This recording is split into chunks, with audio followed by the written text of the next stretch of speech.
Welcome into the Thunder basketball universe. I'm Nick Gallo here alongside our very own Michael Cage here on the road. And this is a part of a 4-game East Coast road swing for the Thunder and bookended by home games. So this is a stretch of 6 games in 10 nights. Michael, you have been around the NBA for a very long time, your own 15-year career, obviously all the time that you've been a broadcaster in this league too.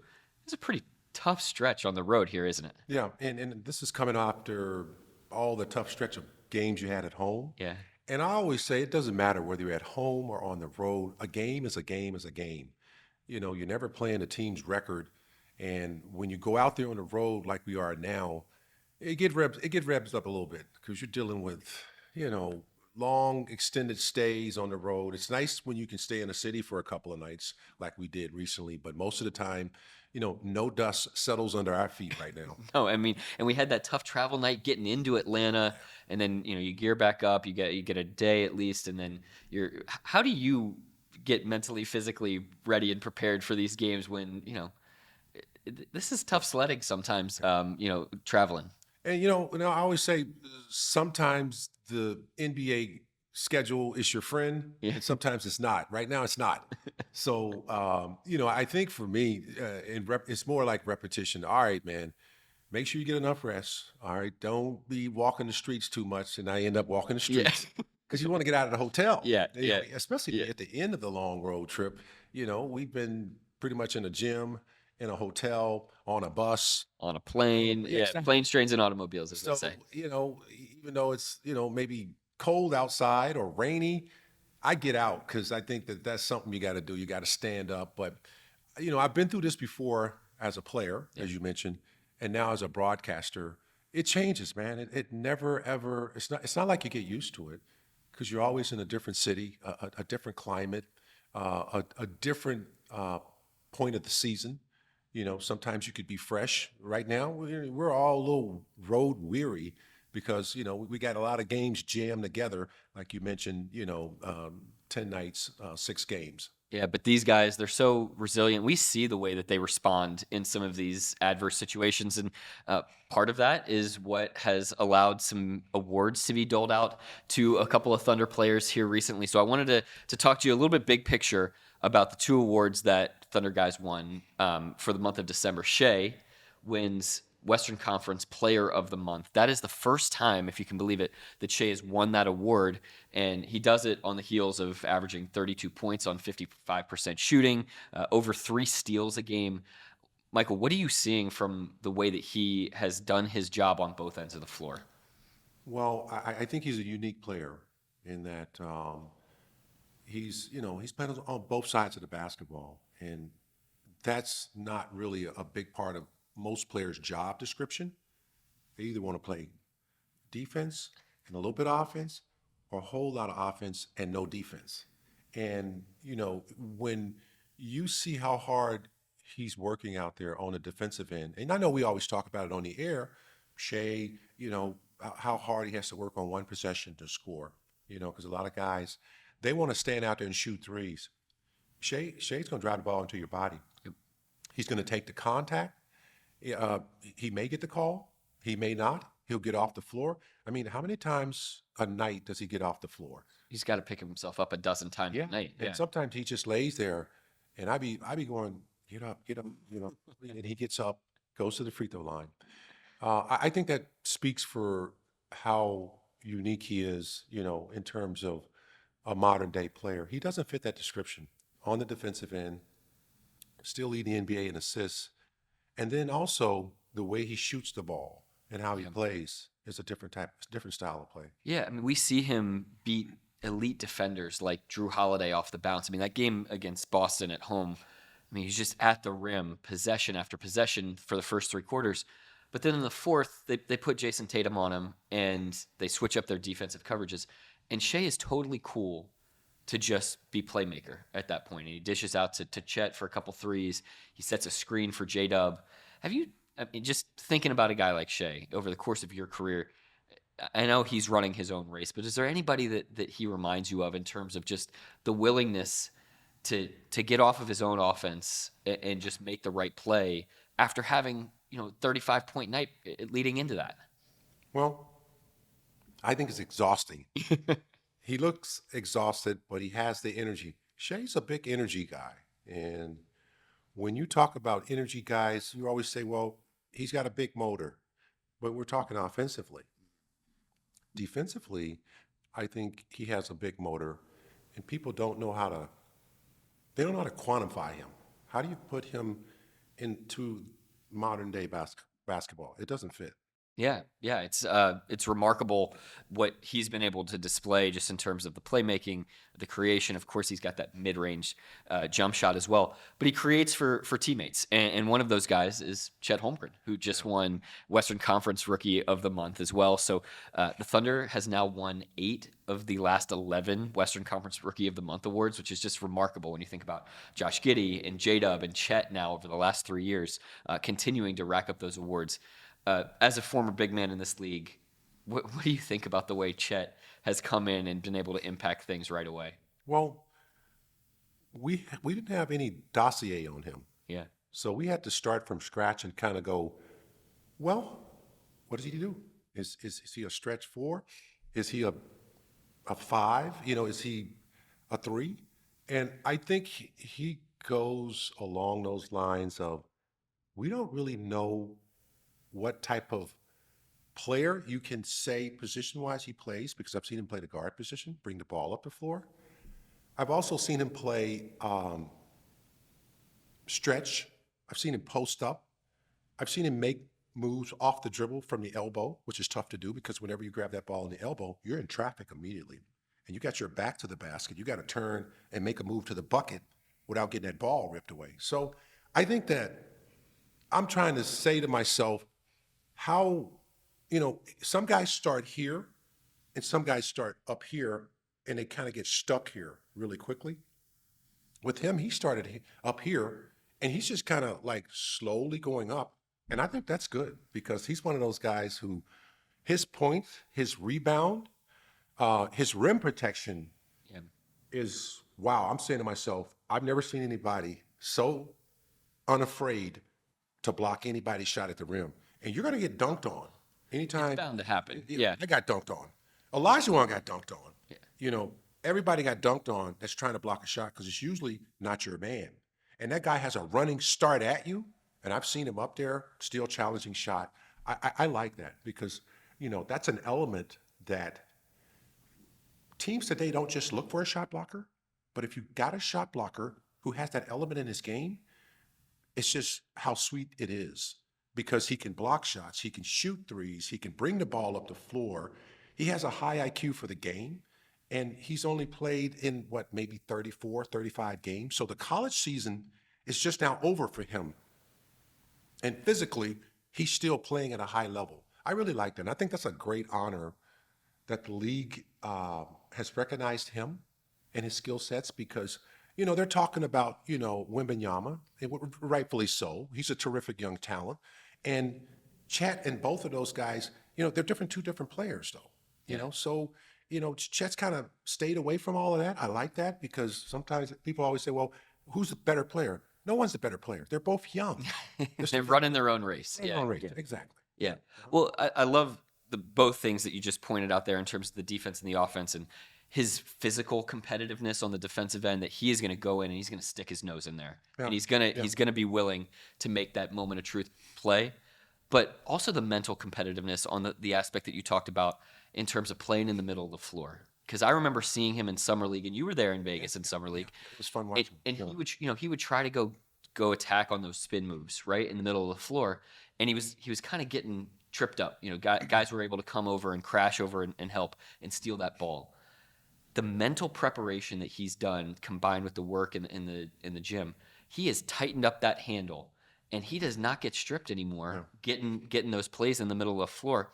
What does it take for a young player mentally to be able to attack his craft that way, the way that he does within the span of 4 months, basically going from the summer to now, to be able to have refined a really important part of his game?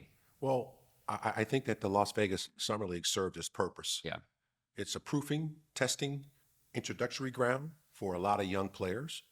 And they are NBA players. It's not like it's a bunch of, G League players out there. There's NBA talent all around the same draft class, draft picks as him.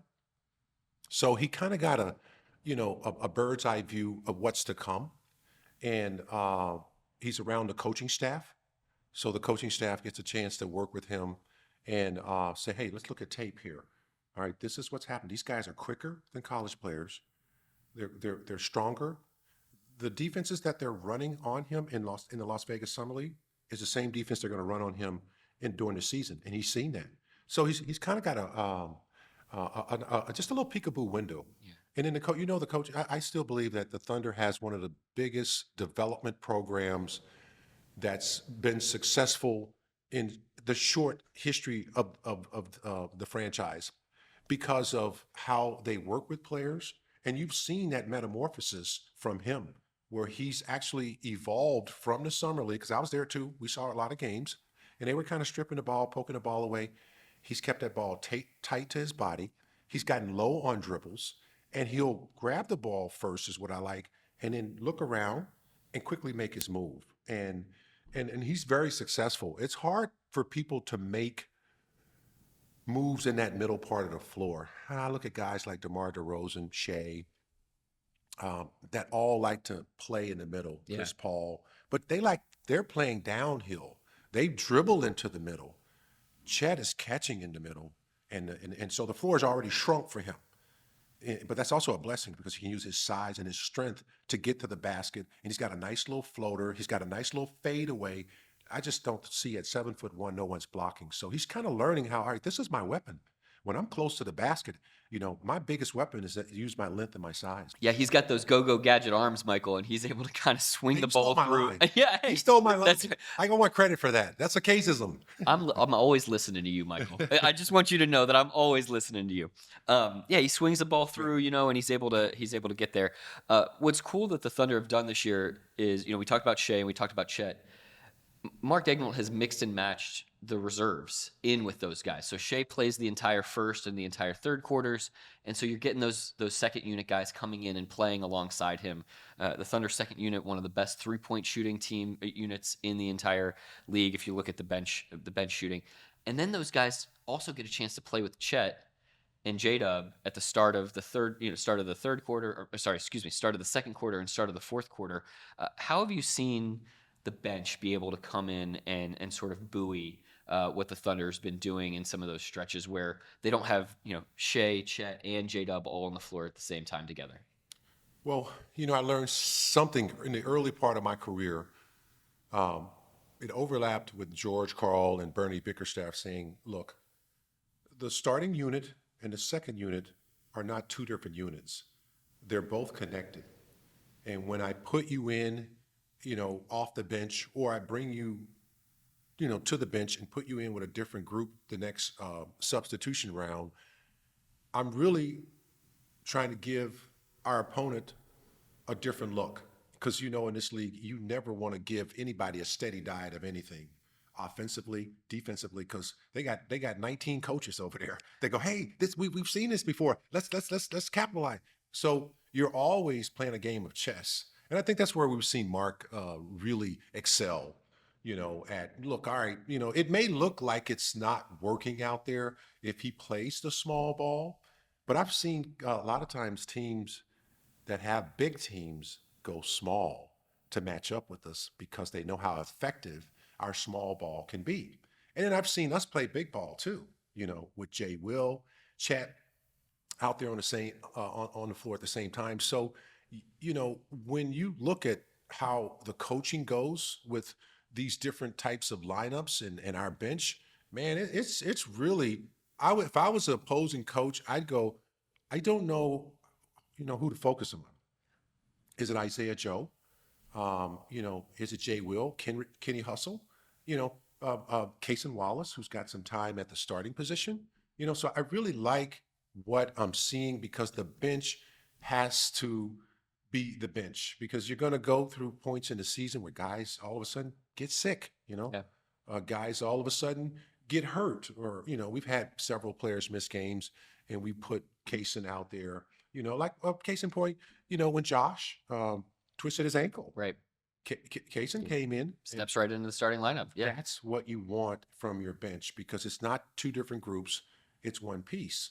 And you're never guaranteed minutes. I always say that. That's a cageism, you know. you know. So you got to play the game on ready. You know. We're hitting the bingo card today. Yeah. Right.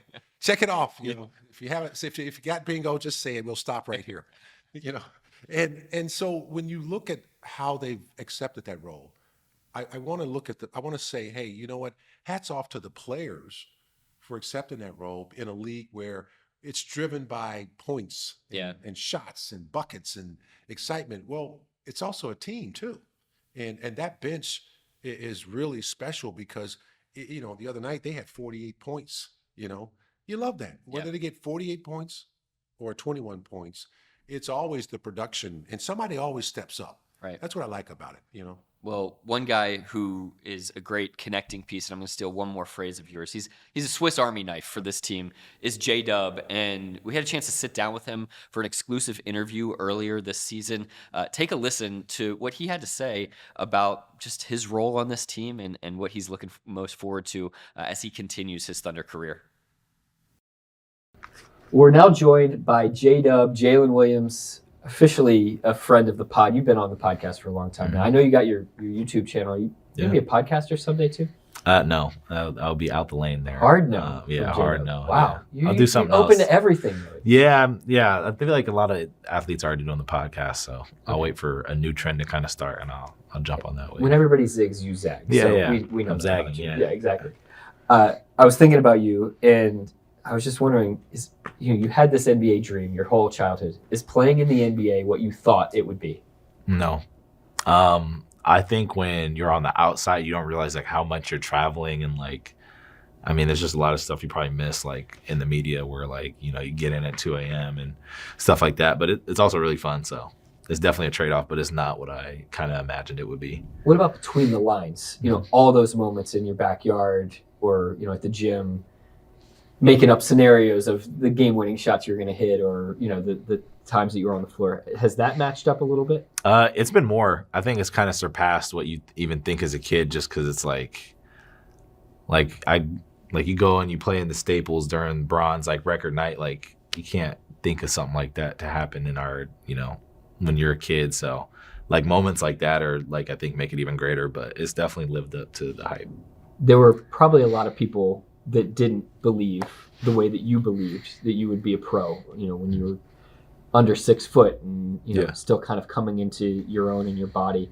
What helped you continue to believe that this NBA dream would be a reality? I think my parents and like who I was surrounded myself with, just kind of instilling a lot of confidence in me to kind of be able to do that. And just kind of keeping faith in the work that I was putting in. And, you know, they kind of just never really stopped believing in me and the sacrifices they had to make to, you know, take me to practice and do the extra mile for me to kind of get where I was at. Served a lot, and then I grew, so that definitely helps. It certainly does. Yeah. Tell me a little bit more about that childhood in Arizona and Phoenix and what that was like for you growing up there. Yeah, it was fun. It was hot. But yeah, a lot of it was just like a lot of basketball. I have a younger brother that I grew up with, so it was just a lot of like backyard games, and my parents used to always take us to the Air Force Base, and we would play up there all the time and work out up there. So a lot of early mornings with my dad because that was the only time he could take us to work out, and then even like late nights at the gym when he would come back home, and you know, my mom taking me to practice.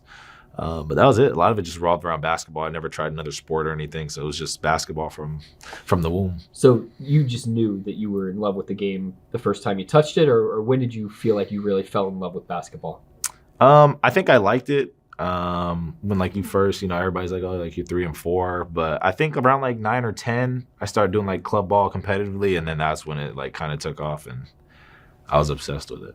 So you play basketball at the Air Force Base when you popped over there? Do they have a hoop? Yeah, they have like a little gym or whatever. So, you know, it's kind of like living like their quarters or whatever. So yeah, there's like a gym, and we used to play. I used to run pickup with a lot of older guys and do all that. Most people have never stepped foot on an Air Force Base. How would you describe it? Can you like set a little bit of a scene of the planes and everything going on there? Yeah. It's like a neighborhood as if it was like, I don't know if anybody watches like WandaVision or like that. It's kind of like just like a like a suburb neighborhood kind of thing with like smaller houses for like, where people live. And then obviously the only other part is the planes and stuff like that are kind of on the other end of the base, but there's like a commissary and all this other stuff is like food courts and stuff like that. And then, like I said, there's like a gym, like a local gym that everybody goes to. And it's basically like just a big like gated neighborhood. What about outside of the base where you grew up? If I were coming to visit Phoenix in your area, where would you take me? What would be like the things to go see or go do? Ooh, I mean, that's a good question. Probably, I would definitely take everybody to Papa Chevos, which is a little taco spot across the street from my high school. I think that's a big one. I think Cane's, that was a big staple in high school for me. And I think Inspire Courts is another big one. That's just where I kind of grew up playing basketball, and like that's like the gym, the hub. And then, that's probably it. So, Inspire Courts. Mm-hmm. What kind of moves were you working on back then? Were there things that like you were honing in your game then that you're seeing translate now? I think just, you can't really coach feel, but I feel like just like working on my handles and doing a lot of like guard stuff that I was doing then kind of shaped into like how I am now. Just obviously being shorter, there was a time where I was like, I might not grow. Mm-hmm. So it's just, let me have the basic guard skills and get elite at that. And then I end up growing, which served me well when I end up getting to, high school and college and stuff. You have had this meteoric rise through late high school into college, then into the NBA. How have you handled that just as a human being? It makes it easy when you're at Oklahoma. It's a lot just to be able to focus on just basketball here, which I'm really thankful for to kind of be here, especially to open up my career. But a lot of it, I just kind of kept the same core group around me, and I have like a little small circle, and I kind of just lean into like that circle, keep my faith. And then, that's kind of it. Just really be out the way. I think that's a lot of the thing too. Like I don't really do a lot. I just kind of be at home. We've gotten to see some of your buddies around Summer League, kind of all-star, all sorts of spots. Can you tell me about them and the guys that you kind of are still your buddies from high school basketball days? Yeah, it's crazy because we're all from Arizona, so we inadvertently were playing against each other since we were like 8 and 9 years old, but not really knowing. And then we all get to high school and we end up going to the same high school together. And so from like basically the end of 8th grade up until now, we've all just been tight. Like we all played on the freshman team. And, I think like anytime you're on a high school team, like the bond is something way different. And we end up getting close. It was like us 4. There's 5 of us. It's 3 Jalens in the group. Of course. Yeah. But yeah, it's 3 Jalens, Andrew, Michael. We've just kind of had that little core group, and then just added my cameraman JoJo. We've been great. He fits right into that group, and I think what makes us bond is everybody's really particular about who's in their circle. So. Yeah, we all just kind of got along, got in trouble, got out of trouble together throughout high school. So it's been fun. And they've all gotten to kind of experience this ride with you to this point.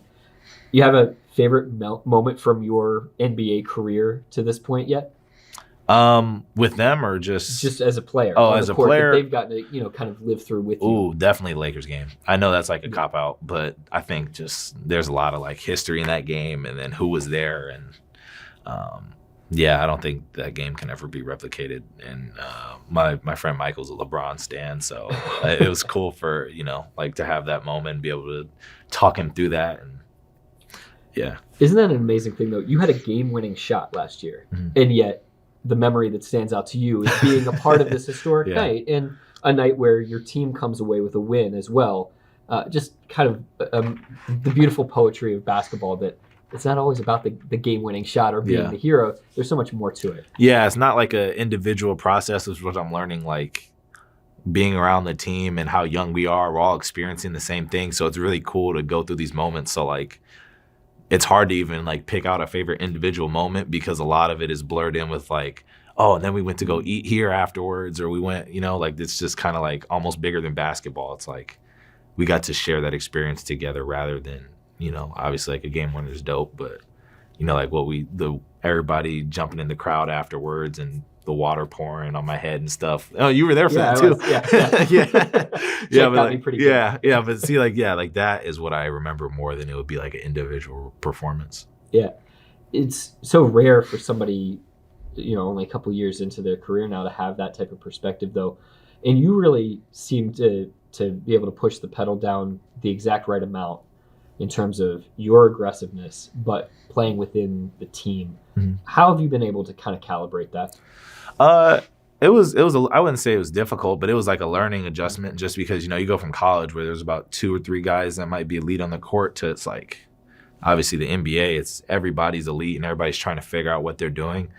And it was funny. It was like everybody was like kind of stepping on each other's toes to start the year because not everybody knows their spots and stuff. But that's just kind of what makes basketball fun. And then now I'm understanding what everybody's good at, and I'm starting to understand what I'm good at in the NBA. So it just made it kind of easier going that way. So the biggest thing has just been playing hard. I feel like that just kind of sets the tone for anything else that happens. Yeah. So you said what you're good at, which is everything. And then, it's playing hard. And that's something that Sam Presti has talked about with you is just you bring it. Mm-hmm. And what mind state are you getting to in the heat of competition? It's a fourth quarter and you've got to lay it all on the line on every single possession. How are you getting to that place? Practice. I feel like a big thing for me in college that I learned was my coach was just always on me about constantly being like, treat the practice like you said, like the last couple minutes. So there's never like a switch that you have to turn on. So I'm just also competitive. So a lot of it is not like me with like a conscious effort of going out there and like, I'm going to really try and compete tonight. It's just like, I'm out there and, I don't want to hold back from, the team because that's not fair to them because everybody else is working just as hard. Are there things that you have to do on game day to prepare your body, to prepare your mind? Like, do you have a routine that no matter what, I got to have a coffee at this? Not okay. Yep. Yeah. And so that's it. Okay. So is there any like time that nap has to happen or? Yeah. Usually we play at 7. So I usually have to be at the facility by 4. So anywhere if I can get a nap, kind of anywhere in between that, like get like a little hour and a half nap. Obviously away games are a little different. But yeah, I just need like an hour or two to like just completely zone out and go to sleep. And after that, I'm pretty solid. And I mean, I do the typical like listen to music before the game, but the nap is essential. Well, your body needs the rest before you go into battle with these guys because the physicality that's demanded from you, especially given the way that this team plays, you want to play fast, you want to play quick, you want to play agile. That also means you may be giving up some size. Mm-hmm. What's your kind of role and responsibility in terms of being able to be a physical presence for this team, given the way that you're able to kind of slide between positions? Yeah, I think what I learned is just knowing that we don't really care what lineup we put out there. As far as small ball and stuff goes, I think I'm just kind of figuring out that role. Like I had to play a lot of 4 and like, I mean, I even played some of like the 5, mm-hmm. I guess. During the year, yeah, just like this summer I put on a lot of weight just, to kind of be able to take a lot of those hits and kind of guard the post a little more. But a lot of it is like kind of predicated on offense too. Like teams got to be able to guard us as well. So yeah, just kind of going out there with the mindset, kind of being prepared to know that I'll be in any spot. And just honestly in my head, it just keeps you on the court longer if you can just move spots. So yeah, I mean, you've walked willingly into all of these opportunities and embraced them. But you've maintained composure and poise throughout that. Has there been any sort of thing that's been key to actually being able to handle all that was thrown at you? I think Mark Dagnall used the phrase a fire hose was being delivered to you on a pretty much nightly basis. I don't know. I think basketball is really fun. So it's not like I'm not looking at it as like a challenge as far as like going out there and trying to figure it out. Like I'm just playing a sport that I like to play, and I ended up just playing hard and things kind of fall in that way. And like I also think I understand for the most part that like it's just going to be ups and downs of the season. Like you're always not going to play well. You're not always going to have a good game. And then other times, you're going to have a great stretch. So just kind of taking everything with a grain of salt and just trying to learn from those opportunities. The more stuff I can be in, the better I get. So yeah. And last thing for you, I mean, as a team, you all have kind of tried to have that perspective despite being the youngest team in the league the last few years, mm-hmm. that there are going to be these ups and downs. And you've also got to have humility when you've got a great stretch going. Mm-hmm. How have you been able to tap into that as a group? What's different or unique about this team that allows you all to kind of get to that good mental place? Hate to beat a dead horse, but it's just like, man, like I think we're just a really close-knit team. I feel like a lot of guys on our team say that too. But yeah, we're just close. Like I think everybody really trusts each other on the team, so I think that makes it easy. You know, nobody's really stepping on each other's toes. I think everybody wants the next guy to do just as well as they want them to do. And obviously everybody has personal goals and stuff like that, but I think we do a good job not letting that get in the way of the team. And, obviously our end goal is to win games and grow through the experience together. And I think we did a good job of that last year and we want to do that this year. I mean, it's true. The guys that are pouring the water on the player's head doing the post-game interview are way happier than the guy that's getting there. The water's cold. That's true. That's true. J-Dub, thank you so much for joining us. I really appreciate your time. Yeah, thank you for having me. Well, now we're joined back in OKC by our Vice President of Broadcasting, Dan Mahoney. Dan, you are a friend of the pod. We love having you on in terms of talking about all things broadcasting, Thunder Films, and you've got an update for us on Thunder game broadcasts and how people in Oklahoma are going to be able to watch those games over the air. Can you give us a breakdown on exactly what that is going to look like for Thunder fans? Yes, Nick, and by the way, I've never actually told you I'm a friend of the pod. So you're assuming there, but yes, I indeed am a friend of the pod. Anybody that comes on the pod, we consider a friend of the pod. Whether they do, exactly, we can't control exactly. that. No, you guys, you and Paris do a great job. Yeah. So what's happened here is interesting. I think people know that the world of live television has changed quite a bit. Television viewing habits in general have changed over the past few years. It's not the way it was when I was young. Nick, even when you were young, it's really changed. Sports, especially. You watch the NFL, you got to know where those games are because they're all over the place, and that's just the way the business has evolved.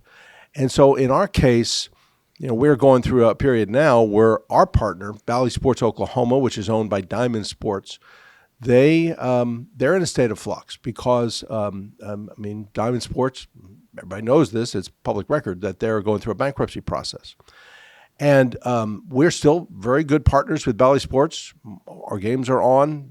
They've been a tremendous partner. Fox Sports before them is what they used to be called. They've been a great partner since day one. But what's happened here is that through the bankruptcy process, the NBA and Bally Sports have agreed that while we don't know what the long-term future is, we don't know from a broadcasting TV standpoint, teams like ours, we don't know where we'll be next year on TV and beyond. That's still up in the air. But what we do know now is that Bally and the NBA have agreed to let teams take a chance and have the opportunity to put games on, a series of games, a package of games for this season on what is referred to as over the air. And all that means is that's free TV. That's the TV you get through the use of an antenna. People think it's some new technology. It's actually not. It's something that is 70 years old, is the public airwaves. And that's what this is. And we're going to have the chance, working with a tremendous local partner in Griffin Media, and I'll get into that and all about them here in just a few minutes, but we're going to have 8 games every Friday night during the regular season from this point forward. That's 8 games on Friday nights on Griffin stations, Channel 52 in Oklahoma City, KSBI TV, and Channel 6.3 in Tulsa, which Griffin owns 2 stations. They own KWTV in Oklahoma City, Channel 9, and they own Channel 6 in Tulsa. But they also have other stations. We can't be on Channel 9 and Channel 6. They are CBS affiliates. They can't do that. They'd love to, but they're not able to through their CBS affiliation. But Griffin has 2 other stations that they can allow us to use for those games, and we're going to do it. We're going to take advantage of this opportunity, and it's all about reach. It's all about making sure that our fans, because there's so many fans across Oklahoma and the region, and it's not just fans that come to the home games. These are people that are connected to this team, and we want to reach a whole new generation of fans. And the viewing habits and the situation within live sports has created this situation where not enough people have access to our games. Not enough people have the ability to watch our broadcasts. And Nick, you and Paris, Michael, Chris, our producer, Steve Melton, our director, Eric Date, do such a fabulous job presenting our team to our fans through the TV broadcast. We just want more eyeballs on these games. We want more people to be able to connect, to be able to have that relationship with the team that only comes through the constant ability to watch them. Whether you're watching in the arena, which is where most people aren't. That's 18,000 people, but everybody else connects to this team through the TV broadcast in large part. So this is a chance every Friday night from this point forward during the regular season to be able to do these games. They'll be free. They'll be over the air. You need an HD antenna to connect to your TV, which if you're not used to that, don't be intimidated by that. It's an easy process. The antennas are inexpensive. They're readily available. But our main goal here, and has been through this whole thing, is to make sure and to provide the commitment to our fans, our games will be available. No matter what happens here, no matter what happens through the bankruptcy process with Bally Sports, no matter where we end up, our goal always is to make sure that our broadcast is available. And we're excited about it. To partner with somebody like Griffin Media, I've known the Griffin family for decades. I worked at Griffin. I worked at Channel 9 a long time ago. They're a rare breed in television in that they are locally owned. David Griffin took over following the death of his father, John Griffin, back in the 80s. And it's just great to partner with an organization and a broadcaster like Griffin Media, where they're right there. They made a commitment to move to downtown Oklahoma City in the middle of the global pandemic.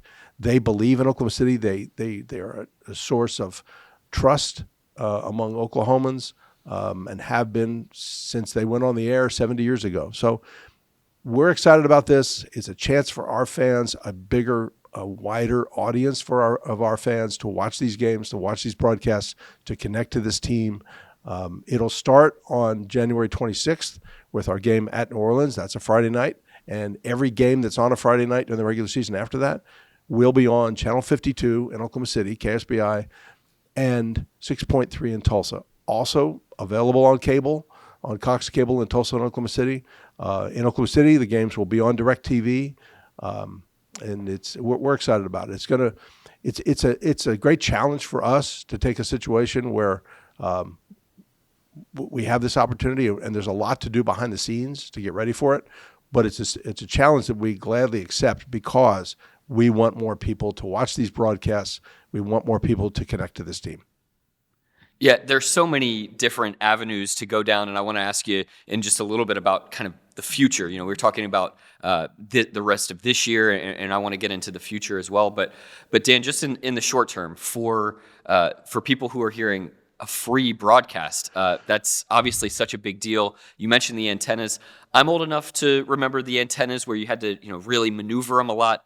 These are so much more simple. You really just plug them into the back of your TV. Can you explain a little bit more about just how easy this is going to be for people to access these games when they might be used to actually having a cable box or something like that? How easy this antenna situation is? Yeah, pretty much any TV you buy now and any TV you've bought within the past decade, and maybe every TV that you could even possibly have, has an easy access antenna. It's a plug in the back. You screw in the antenna cord, and it connects. You have to get in and scan the channels, and these are over-the-air channels. They're out there. They're part of the public airwaves, and the TVs are set up to pretty much do it automatically. Every TV manufacturer has a little bit of a different. Has different terminology. Some call it rescanning, some call it reprogramming. Griffin has a great website, newson6.com/thunder and news9.com/thunder. And they actually have each TV manufacturer, and you can get in and find out exactly how to connect your antenna. But really beyond that, it's very easy. And you scan, and for those not familiar with over-the-air television these days, following the digital transformation of 20 years ago, that the FCC required all TV broadcasters to go to digital, there are so many more programming choices too. So you take, channel 6 in Tulsa. There's 6.1, which is KOTV. There's 6.2. There's 6.3. in the case of Tulsa, 6.3 is normally News on 6 now, which is a repeat of their newscast. For this purpose, they're going to put our games on there. So I think what people will find, if you're not used to over-the-air TV, once you connect this to watch the Thunder games on Friday nights, you're going to be opened up to a whole new world of programming because there's a lot on there, certainly a lot more than there was when I was a kid and there were just 4 channels. And so it is easy. We would encourage people not to be intimidated by it. Stay connected, pardon the pun, stay connected to the Thunder website, Thunder social media, Griffin social media and website. There's really no excuse not to figure it out because it's really easy. And the other part of this, Nick, and you know this because you've used the over-the-air television, is the signal and the quality is pure digital, coming straight out of the air, straight from the broadcaster. And it's strong high definition, really strong quality. So we would, you can go to Amazon, you can buy an antenna for $12. Yeah. It's and you're never worried about your internet going out or Yeah. any of those types of issues. It's Yeah. just straight to you. Yeah. It's really clear quality, and Dan, you and were actually, just kind of talking- let me just Yep. on that point, a reminder: these games will still be on cable, but they're going to be on a different channel than normal because we'll be on channel 52's cable position on Cox, which is channel 7. In Tulsa, we'll be on 6.3's cable position, which is channel 53. So it's going to take a little bit of viewer commitment to find the games along, with strong support from us to make sure you know where the games are. But you can watch over the air, you can watch on cable. In Oklahoma City, you can watch on DirecTV. The one thing that we are not able to do for these games is Bally Sports Plus, which is the streaming option for Bally's. They will not be streaming the games. And we want to be upfront about that going in. We don't want people to be confused on Friday nights that if they're used to streaming the games, the Bally Sports Plus streams will not be available for those 12 games, or 8 games rather. And what we encourage people to do is take that opportunity where you normally would have streamed and get your antenna and pull the game in over the air and watch the digital signal that's coming in for free. And just while we're speaking of streaming, can you provide any sort of context about other streaming platforms that people might have? YouTube TV, Hulu, and some of these other places where people are kind of getting their TV normally. Yeah, it's a great question, and I know it's something a lot of people wonder about or curious about. Look, we would love to have our games through whatever platform on YouTube TV and Hulu. It's where people are watching TV. Unfortunately, right now, from a licensing standpoint, YouTube TV and Hulu have made the decision not to have Bally Sports on there for most of our games. And in this case, for these over-the-air games, these platforms are not on YouTube TV or Hulu. They are working on it. It's not as easy as it sounds. You don't just call up Google and say, hey, put our channel on YouTube TV. There's a lot of money involved. There's a lot of licensing and other things that the lawyers would be better to talk about than me. But it's certainly a way people watch TV. It's certainly somewhere we'd like to be. Unfortunately, right now, we can't be. But the beauty of this is we don't know what's ahead. That may sound weird to say that's a beauty, but it's a great opportunity to try to get more access, and that would include channels like that. So we hope in the future that we can be on all those channels and all the different ways people watch television these days, and to meet them where they are everywhere so that everybody in Oklahoma and the region can watch our broadcasts. Yeah, and you mentioned kind of not knowing what the future holds. You hear all sorts of rumors, the rumor out there about Amazon and other big players potentially trying to come into the NBA scene. Do we know anything about what's to come next season beyond this agreement for the remainder of this year with Griffin? There are so many scenarios as part of this. We don't know. And that's, while that could be frustrating to people, just know that guided by this commitment to get our games in front of as many fans as possible, as far as getting for the broadcast, we don't know what's ahead. The Amazon report was basically a rumor that's out there.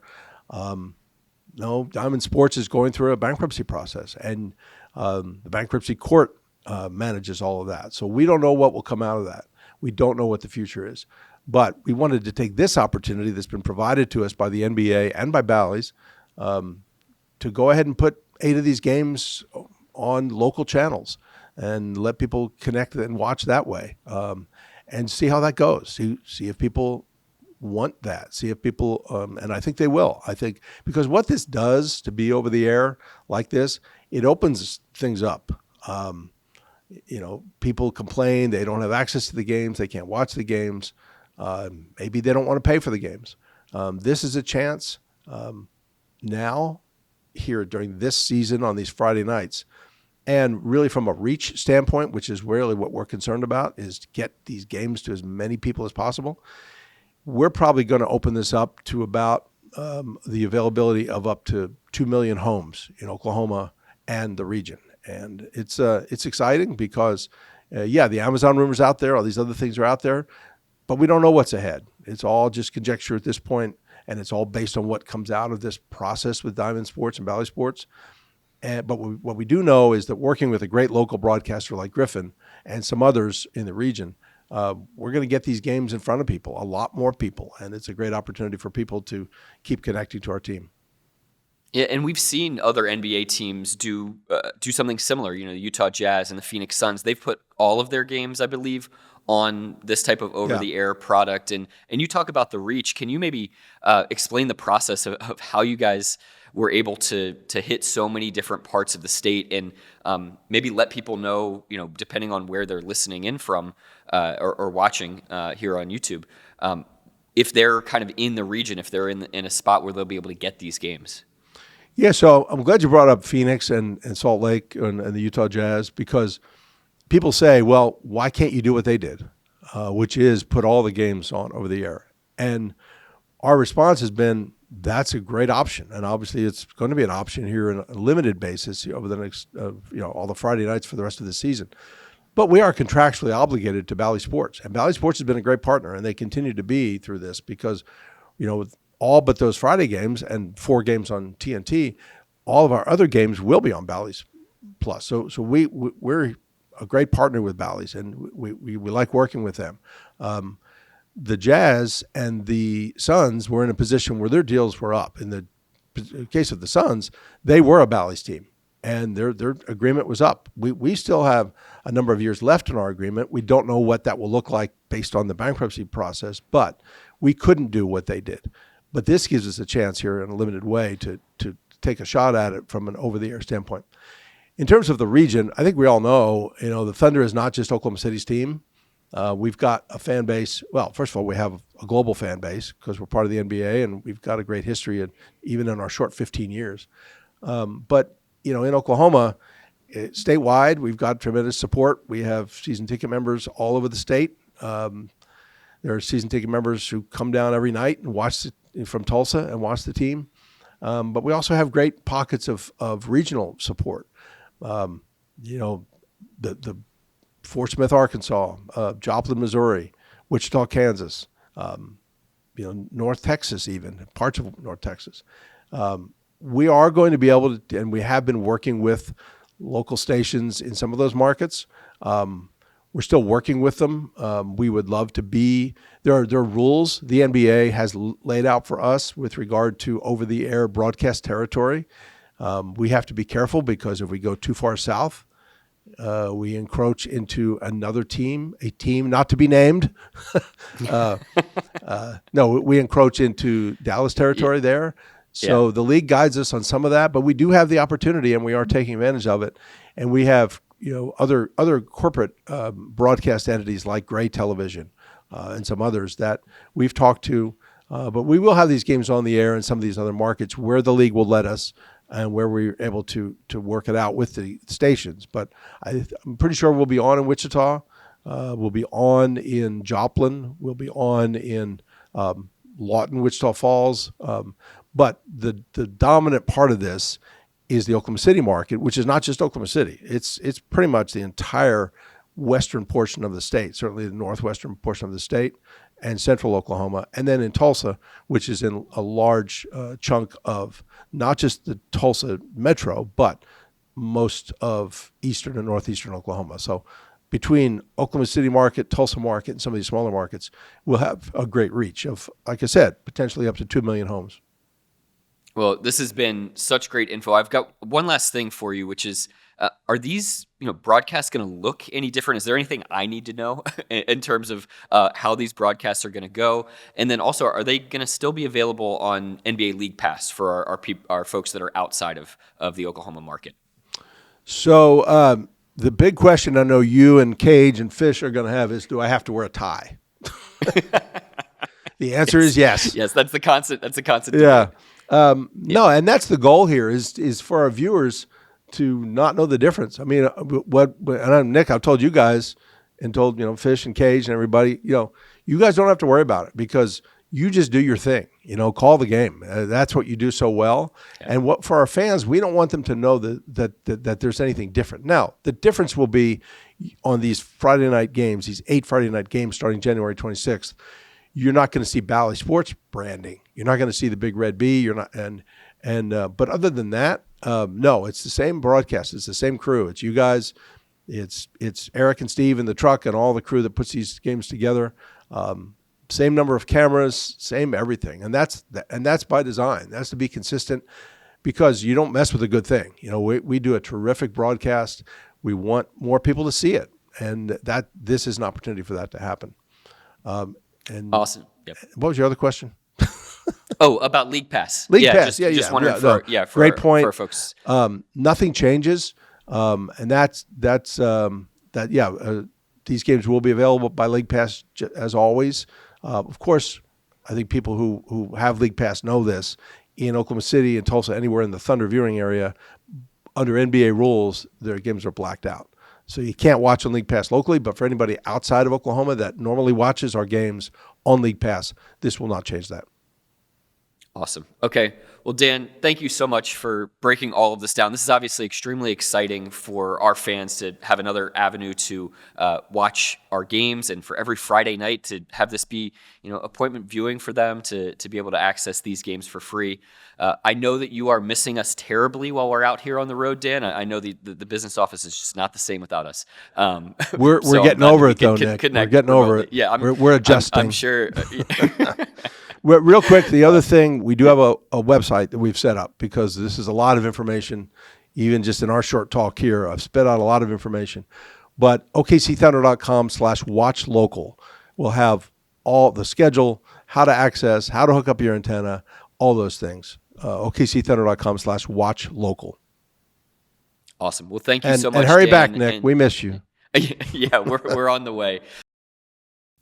Well, we had a great interview with J-Dub. We had a great interview with Dan Mahoney, our VP of Broadcasting. And now it's time to look ahead, Michael, at what this team has on its plate, finishing up this East Coast road swing. And we're going to get back home for at least a few days here. We're going to have 2 games back at Paycom Center. How much are you looking forward to getting back in front of those fans and getting some home cooking? I am, because when you can get past that first game, coming off that big, long road trip, because there's an old saying between coaches and players in this league that the first game back from a long road trip is a home game. So get us past that first game. Then I'll feel like I'm at home. I'm in my own bed.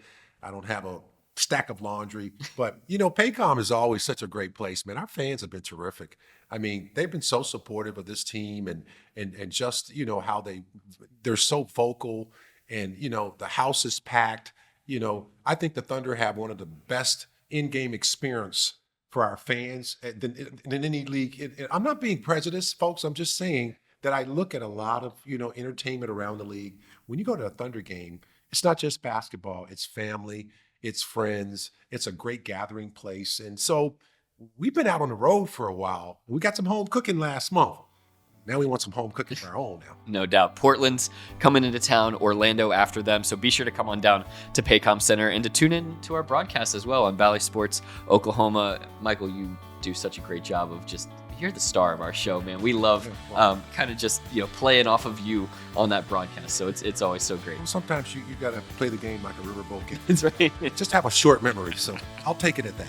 I remember everything that Michael says, all of his little cageisms. We absolutely love them. Thank you so much for joining us here on the Thunder Basketball Universe. Be sure to like, rate, and subscribe wherever you get your podcasts. And until next time, Thunder up and catch you later.